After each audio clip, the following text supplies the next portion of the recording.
কারণ এইটা তথ্য তোমাদের জানতেই হবে।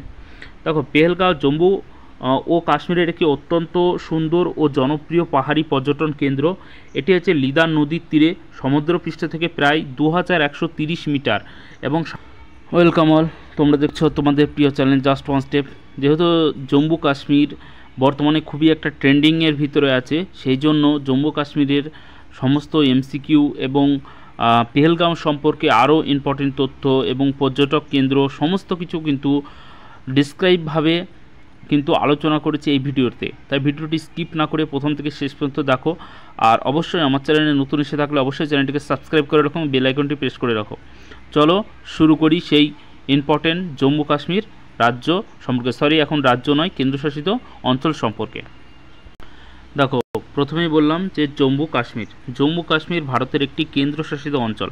তাহলে জম্মু কাশ্মীর বর্তমানে ভারতের একটি কেন্দ্রশাসিত অঞ্চল। জম্মু ও কাশ্মীর হচ্ছে ভূস্বর্গ, প্যারাডাইস অন আর্থ নামেও কিন্তু পরিচিত, অর্থাৎ পৃথিবীর ভূস্বর্গ কিন্তু বলা হয় এই জম্মু কাশ্মীরকে।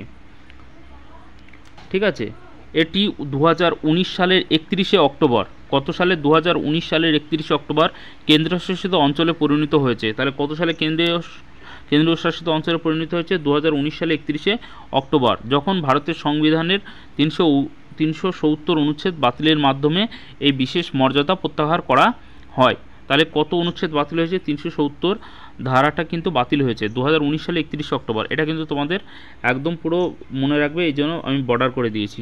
ঠিক আছে, যে 2019 সালের 31শে অক্টোবর এটা কিন্তু কেন্দ্রশাসিত অঞ্চলে পরিণত হয়। তার আগে কিন্তু এটি রাজ্য ছিল। তারপরে তো রাজধানী, জম্মু কাশ্মীরের রাজধানী কিন্তু দুটো, অর্থাৎ গ্রীষ্মকালে কিন্তু হয়ে যায় শ্রীনগর আর শীতকালে হয়ে যায় কিন্তু জম্মু। এটা কিন্তু মাথায় খেয়াল রাখবে। রাজধানী কিন্তু জম্মু কাশ্মীর রাজধানী কিন্তু দুটো, শীতকালে হয়ে যায় জম্মু আর গরমকালে হয়ে যায়, মানে গ্রীষ্মকালে হয়ে যায় কিন্তু শ্রীনগর। ভাষা, এখানে দেখো বিভিন্ন ধরনের ভাষা দেখা যায়, তার মধ্যে হচ্ছে উর্দু, হিন্দি, ইংরেজি, ডোগরি এবং কাশ্মীরি ভাষা কিন্তু দেখা যায়। আয়তন প্রায় 55,538 বর্গ কিলোমিটার। জনসংখ্যা, আনুমানিক জনসংখ্যা 1,25,00,000। এটি হচ্ছে 2011 সালের আদমশুমারি অনুযায়ী। প্রধান নদী এখানে হচ্ছে ঝিলাম হচ্ছে এখানকার প্রধান নদী। তারপরে দেখো লাদাখ অংশ, এখন পৃথক কেন্দ্রশাসিত অঞ্চল 2019 সাল থেকে। এখানে হচ্ছে আপেল, জাফরান, শাল এবং পশমের কাপড় কিন্তু বিখ্যাত। দেখো ইতিহাস, জম্মু কাশ্মীর কেন্দ্রশাসিত অঞ্চলের ইতিহাসটা জেনে নেব। দেখো, প্রাচীনকালে জম্মু ও কাশ্মীর ছিল বিভিন্ন রাজবংশের অধীনে, যেমন হচ্ছে মৌর্য, কুষাণ এবং গুপ্ত সাম্রাজ্য। অর্থাৎ এই যে সাম্রাজ্যগুলো বললাম, যেরকম কুষাণ, মৌর্য এবং গুপ্ত সাম্রাজ্য, এদের কিন্তু অংশ ছিল জম্মু কাশ্মীর রাজ্য। 1846 সালে প্রথম শিখ যুদ্ধের পর ব্রিটিশরা গুলাব সিংকে জম্মু কাশ্মীরের মহারাজা নিযুক্ত করেন। গুলাব সিং 75 লক্ষ টাকায় জম্মু কাশ্মীরকে ক্রয় করেন অমৃতসরের চুক্তির দ্বারা। তাহলে কি দেখো, যে গুলাব সিং 1846 সালে প্রথম শিখ যুদ্ধের পর ব্রিটিশরা গুলাব সিংকে জম্মু কাশ্মীরের মহারাজা কিন্তু নিযুক্ত করেছিলেন। গুলাব সিং 75 লক্ষ টাকায় জম্মু কাশ্মীর ক্রয় করেন অমৃতসরের চুক্তির মাধ্যমে। তারপর দেখো ঐতিহাসিক প্রেক্ষাপট, 1947 সালে ভারতের স্বাধীনতার পর জম্মু কাশ্মীরের মহারাজা হরি সিং ভারতের সাথে যুক্ত হয়। তাহলে কত সালে? 1947 সালে ভারতের স্বাধীনতার পর জম্মু কাশ্মীরের তৎকালীন রাজা ছিলেন হরি সিং ভারতের সাথে কিন্তু যুক্ত হন। পোশাকে ফেরান এক ধরনের ঢিলে ঢালা জামা খুবই জনপ্রিয়, অর্থাৎ জম্মু কাশ্মীরে হচ্ছে ফেরান নামক এক ধরনের পোশাক পাওয়া যায়, খুবই ঢিলে ঢালা জামা, খুবই কিন্তু এখানে জনপ্রিয়। বিখ্যাত খাবারের মধ্যে রয়েছে রোগন জোশ, কাশ্মীরি পোলাও এবং ঐতিহ্যবাহী কাশ্মীরি হচ্ছে কাহওয়া, এটা হচ্ছে গ্রিন টি কাহওয়া, এটা কিন্তু জম্মু কাশ্মীরের কিন্তু খুবই বিখ্যাত। তাহলে যে পয়েন্টগুলো তোমাদের বলছি সমস্ত পয়েন্টগুলো কিন্তু ইম্পর্টেন্ট, তাই ভিডিওটি কিন্তু একদম শেষ পর্যন্ত দেখো আর সবগুলোই কিন্তু নোট ডাউন করো। তারপরে দেখো হস্তশিল্প, যেমন পশমের শাল, কার্পেট, কাঠের কারুকাজ এবং হচ্ছে পেপার মেশে কাজ কিন্তু এখানে বিখ্যাত। ভূগোল ও ভূপ্রকৃতি, দেখো জম্মু অঞ্চল তুলনামূলকভাবে উষ্ণ এবং কাশ্মীর উপত্যকা শীতল এবং তুষারে আবৃত থাকে। বিখ্যাত হ্রদ, এখানে কোন কোন বিখ্যাত হ্রদগুলো দেখা যায়? দেখো ডাল লেক, ওলার লেক এবং হচ্ছে মানসর লেক। ঠিক আছে, তাছাড়া বিখ্যাত পর্বতশৃঙ্গ এখানে আছে, দেখো হারমুখ, অমরনাথ গুহা সংলগ্ন বরফ হচ্ছে শিবলিঙ্গ এখানে কিন্তু বিখ্যাত।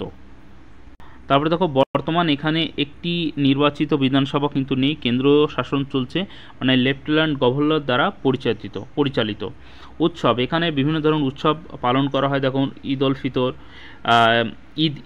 ঈদ উল আজহা, ঠিক আছে, বৈষ্ণোদেবী যাত্রা ও অমরনাথ যাত্রা, তাহলে এইসব উৎসব কিন্তু হয় জম্মু কাশ্মীর কেন্দ্রশাসিত অঞ্চলে। তারপরে দেখো বিখ্যাত মসজিদ ও মন্দির, ঠিক আছে, হজরত বাল মসজিদ, এটা হচ্ছে শ্রীনগরে অবস্থিত। বৈষ্ণোদেবী মন্দির জম্মুতে অবস্থিত। শঙ্করাচার্য মন্দির শ্রীনগরে অবস্থিত। অমরনাথ গুহা কাশ্মীরে কিন্তু অবস্থিত। তাহলে এগুলো হচ্ছে বিখ্যাত এখানকার জিনিস, এগুলো কিন্তু অবশ্যই খেয়াল রাখবে। পরীক্ষায় আসতেই পারে যে হজরত বাল মন্দির কোথায় অবস্থিত, মসজিদ কোথায় অবস্থিত, তারপর বলতে পারে যে বৈষ্ণব দেবী মন্দির কোথায় অবস্থিত, এইভাবে কিন্তু কোশ্চেন আসে। এবার আমরা দেখে নেব ইম্পর্টেন্ট জিনিস যে কাশ্মীর উপত্যকায় দর্শনীয় স্থানগুলো কি কি। দেখো ডাল লেক হচ্ছে শ্রীনগরের হৃদয় বলা হয়, অর্থাৎ ডাল লেককে বলা হয় শ্রীনগরের হৃদয়। এখানে হাউস বোটে থাকা শিকারা রাইড নৌকা ভ্রমণে বিখ্যাত, অর্থাৎ শিকারা যে সমস্ত নৌকাগুলো আছে, ঠিক আছে, ডাল লেকে সেই সমস্ত নৌকাগুলোকে বলা হয় শিকারা নৌকো। পরীক্ষায় কিন্তু আসতেই পারে যে শিকারা কি, সেটা হচ্ছে নৌকা। তারপরে তো গুলমার্গ হচ্ছে কি, এখানে হচ্ছে বিখ্যাত স্কি রিসর্ট এবং হচ্ছে গোন্ডোলা মানে কেবল কার রাইডের নামে পরিচিত। শীতে বরফের চাদরে মোড়ানো থাকে এই গুলমার্গ। তারপরে তো হচ্ছে সোনমার্গ হচ্ছে সোনার প্রান্তর। সোনমার্গ বরফে ঢাকা পাহাড় আর সবুজ উপত্যকার জন্য কিন্তু বিখ্যাত। পেহেলগাঁও খুবই ইম্পর্টেন্ট পয়েন্ট, লাস্টে কিন্তু পেহেলগাঁও সম্পর্কে একদম ডিটেলসে কিন্তু আমি আলোচনা করেছি, কারণ পেহেলগাঁও কিন্তু বর্তমানে কিন্তু খুবই ট্রেন্ডিংয়ে আছে, কারণ এখানে একটি হচ্ছে জঙ্গি হামলা ঘটেছে, সেই জন্য কিন্তু এটা কিন্তু খুবই ইম্পর্টেন্ট কিন্তু এই চ্যাপ্টার। দেখো পেহেলগাঁও লিডার নদীর তীরে অবস্থিত। ভ্যালি ট্রেকিং এবং অমরনাথ যাত্রা শুরুর স্থান হিসাবে কিন্তু এটি বিখ্যাত পেহেলগাঁও। তারপর দেখো শ্রীনগরের মুঘল গার্ডেন, নিশাদ বাগ, শালিমার বাগ, চশমা শাহী, প্রাচীন মুঘল আমলের সুশৃঙ্খল বাগান কিন্তু এখানে রয়েছে মুঘল গার্ডেন। তারপর হচ্ছে শঙ্করাচার্য মন্দির, এটি পাহাড়ের উপরে অবস্থিত, যেখান থেকে শ্রীনগরের সম্পূর্ণ দৃশ্য কিন্তু দেখা যায়। শঙ্করাচার্য মন্দির এটি পাহাড়ের উপর অবস্থিত, এখান থেকে শ্রীনগরের সম্পূর্ণ দৃশ্য কিন্তু দেখা যায়। তারপর হচ্ছে হজরত বল মসজিদ, ঠিক আছে, ডাল লেকের তীরে অবস্থিত, মুসলিমদের জন্য পবিত্র স্থান হচ্ছে হজরত বল মসজিদ। তারপরে দেখো জম্মু অঞ্চলে দর্শনীয় স্থান, এতক্ষণ বললাম কাশ্মীর অঞ্চলে, এবার হচ্ছে জম্মু অঞ্চলে দর্শনীয় স্থান হচ্ছে বৈষ্ণোদেবী মন্দির, ঠিক আছে, কাটরা শহরের নিকটে অবস্থিত হিন্দুদের একটি অন্যতম তীর্থস্থান। 14 কিমি হাঁটা পথে মন্দিরে কিন্তু পৌঁছাতে হয়, অর্থাৎ বৈষ্ণোদেবী মন্দিরে কিন্তু পৌঁছাতে গেলে 14 কিমি হাঁটতে হয়। তারপর হচ্ছে রঘুনাথ মন্দির, জম্মু শহরে অবস্থিত একটি বিশাল মন্দির কমপ্লেক্স, ভগবান রামের উদ্দেশ্যে কিন্তু এটি নিবেদিত। তারপরে দেখো বাগি-বাহু হচ্ছে জম্মু শহরের পাশে বাহু দুর্গের নিচে অবস্থিত এক মনোরম বাগান। মাতা মহাকালী মন্দির, জম্মুর প্রাচীন দুর্গ বাহু ফোর্টে অবস্থিত, দেবী কালীকে উৎসর্গ করা হচ্ছে মন্দির। তাছাড়া অতিরিক্ত বিশেষ স্থান হচ্ছে অমরনাথ গুহা, প্রতি বছর তীর্থযাত্রীগণ এখানে বরফের শিবলিঙ্গ কিন্তু দর্শন করতে যান। তারপরে দেখো দ্রাস, পৃথিবীর দ্বিতীয় শীতলতম বসবাসযোগ্য স্থান, কার্গিল যুদ্ধের স্মৃতিস্তম্ভ কিন্তু এখানে রয়েছে, যে দ্রাসে কিন্তু রয়েছে। দ্রাস হচ্ছে পৃথিবীর দ্বিতীয় শীতলতম বসবাসযোগ্য স্থান, এটা খুবই ইম্পর্টেন্ট। তারপর হচ্ছে কার্গিল, লাদাখ অঞ্চলে অবস্থিত, ঐতিহাসিক কার্গিল যুদ্ধের জন্য বিখ্যাত। তাহলে কার্গিল কোথায় অবস্থিত? কার্গিল অবস্থিত কিন্তু লাদাখ অঞ্চলে অবস্থিত, এটি হচ্ছে ঐতিহাসিক কার্গিল যুদ্ধের জন্য কিন্তু বিখ্যাত। এবার দেখবো মোস্ট ইম্পর্টেন্ট পয়েন্ট, পেহেলগাঁও সম্পর্কে তথ্য, কারণ এইটা তথ্য তোমাদের জানতেই হবে। দেখো পেহেলগাঁও জম্মু ও কাশ্মীরের একটি অত্যন্ত সুন্দর ও জনপ্রিয় পাহাড়ি পর্যটন কেন্দ্র। এটি হচ্ছে লিদার নদীর তীরে সমুদ্রপৃষ্ঠ থেকে প্রায় 2130 মিটার এবং 7000 ফুট উচ্চতায় কিন্তু অবস্থিত। পেহেলগাঁওকে সাধারণত ভ্যালি অফ শেফার্ড মানে মেষপালকদের উপত্যকা বলা হয়। পরীক্ষায় তোমাদের আসতে পারে যে পেহেলগাঁওকে ভ্যালি অফ শেফার্ড কাকে বলা হয়, সেটা হচ্ছে পেহেলগাঁওকে মানে হচ্ছে মেষপালকদের উপত্যকা বলা হয়। তারপরে তো পেহেলগাঁওয়ের গুরুত্বপূর্ণ বৈশিষ্ট্য ও অবস্থান, জম্মু ও কাশ্মীরের অনন্তনাগ জেলায়। তাহলে পেহেলগাঁও কোথায় অবস্থিত? জম্মু কাশ্মীরের অনন্তনাগ জেলায়। দূরত্ব শ্রীনগর থেকে প্রায় 95 কিলোমিটার দূরে কিন্তু অবস্থিত এই পেহেলগাঁও।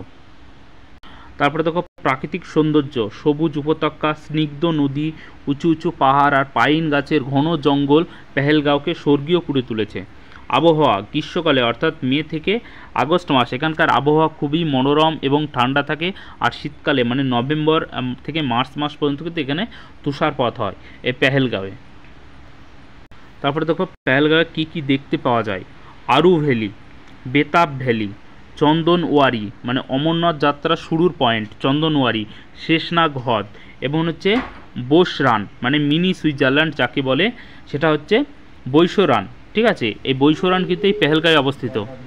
দেখো এখানে কি কি করা যায়, অর্থাৎ পেহেলগাঁওয়ে দেখো ট্রেকিং করা যায়, হর্স রাইডিং করা যায় মানে ঘোড়ায় চড়া যায়, নদীতে মাছ ধরা যায়, ফিশিং এবং হচ্ছে ক্যাম্পিং করা যায়। বিশেষত পেহেলগাঁও থেকে বিখ্যাত অমরনাথ যাত্রা শুরু হয়। অমরনাথ যাত্রা কিন্তু শুরু হয় পেহেলগাঁও থেকে, বারবার বলছি পেহেলগাঁওয়ের কিন্তু চন্দনওয়ারি থেকে অমরনাথ গুহার উদ্দেশ্যে যাত্রা শুরু হয়।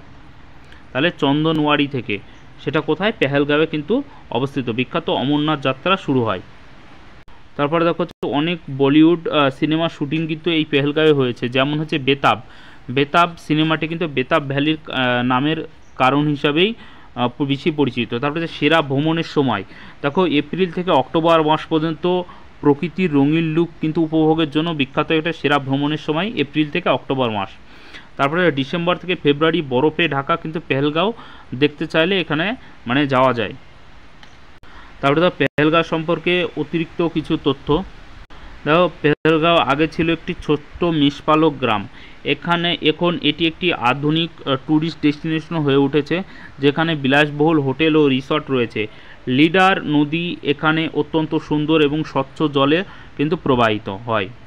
তাহলে ভিডিওটি কেমন লাগলো, ঠিক আছে, সবাই কমেন্ট করে জানাবে। আর ভিডিওটি ভালো লাগলে সবাই লাইক করবে। আর আমার চ্যানেল নতুন এসে থাকলে অবশ্যই চ্যানেলটিকে সাবস্ক্রাইব করে বেল আইকনটি প্রেস করে রাখে। এর পরবর্তীতে কিন্তু এমসিকিউ কোশ্চেন নিয়ে কিন্তু আসবো দ্বিতীয় পার্ট নিয়ে। সবাই ভালো থাকবে। জয় হিন্দ, জয় ভারত।